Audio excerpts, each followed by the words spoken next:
Hola, hola, bienvenidos a mi canal de YouTube. Me llamo Señor Monk. What's up, guys? So, if this is your first time stumbling across my page or even hearing about me, my name is Mr. Monk. I am a 9th grade Spanish teacher, and today I am going to be showing you how to engage your students using Nearpod. Specifically for Spanish, this could be used all across all content areas. If you see me looking down, I'm looking down at my phone. So, let's get into it.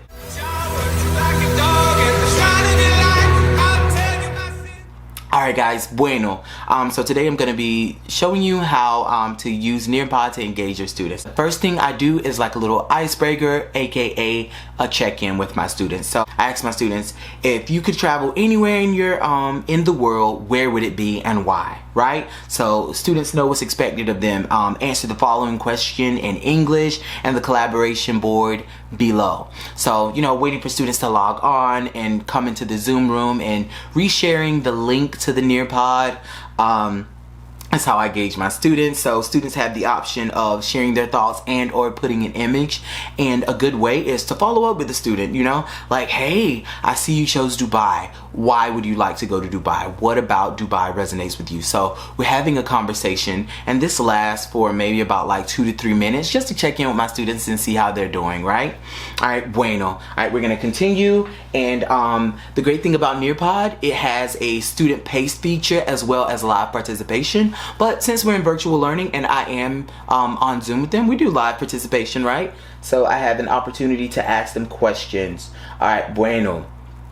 All right, so the second thing, I like to teach them the basics. ¿Cuál es la fecha de hoy? Otra vez, ¿cuál es la fecha de hoy? What is today's date?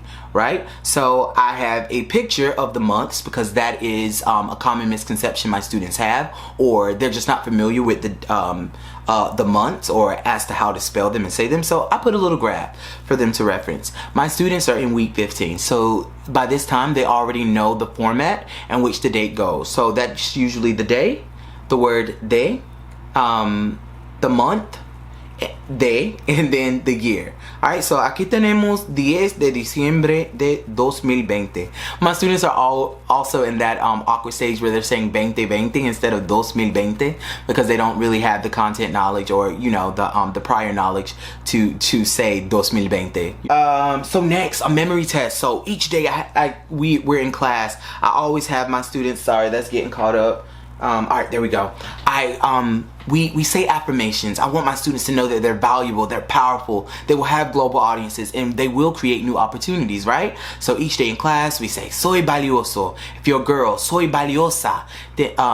Soy poderoso, soy poderosa. Tendré audiencias globales. Crearé nuevas oportunidades. So I teach my students all of these things. So this way, with the memory test, which is another collaboration piece of engagement, and they're also learning, it's a match game just like you see here. Okay, so a crowd, I want to find the other crowd.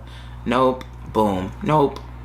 So they know Mr. Monk always says I'm not good at this, guys. Boom. So I got a match.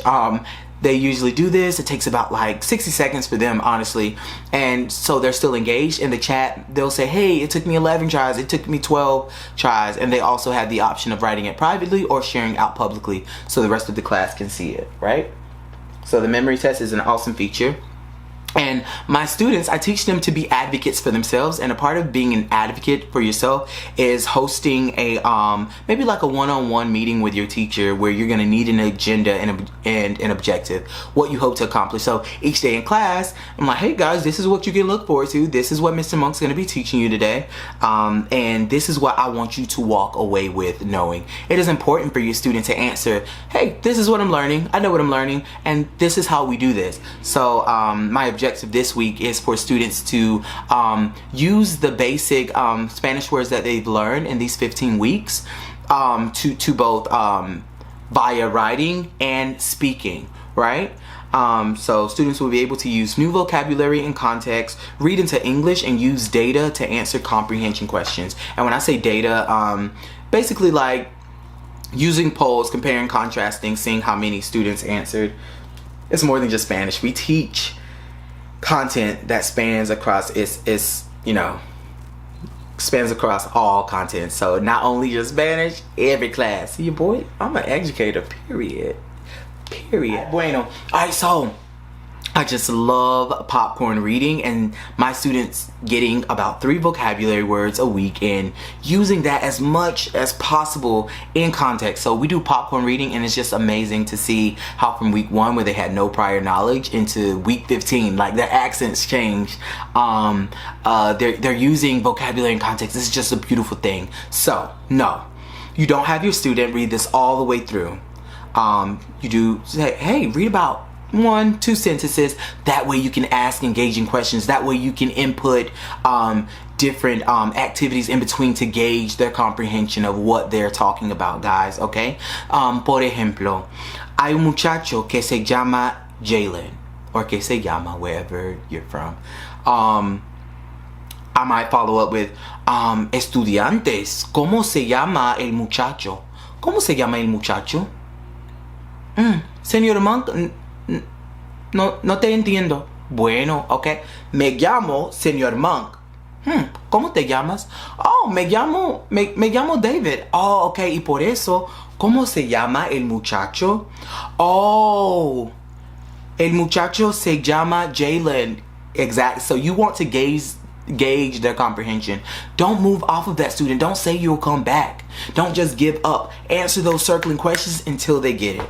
All right. And another way to gauge, and instead of like pressing or circling questions, is different collaborative pieces that they have here on Nearpod, such as a poll. Right? We just read that, right? So you want to make sure you're asking questions, and then after each piece, because there are about 3 or 4 slides that I have the text on to just break it up, you want to engage them. So we're going to do a poll.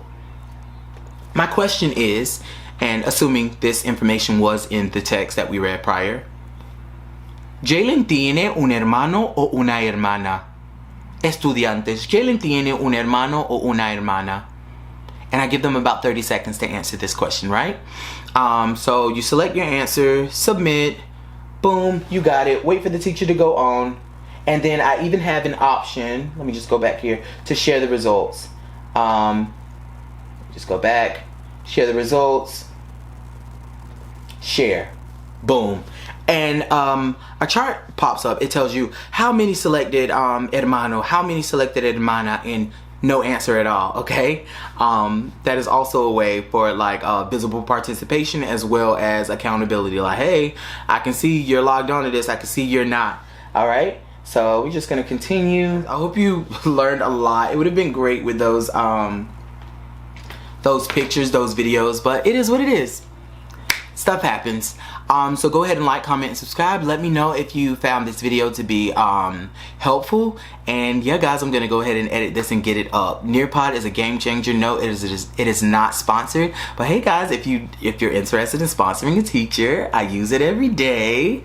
All right, guys. Adios. Like, comment, subscribe, and share with our fellow Spanish teachers and any content teachers. All right. Adios. Nos vemos.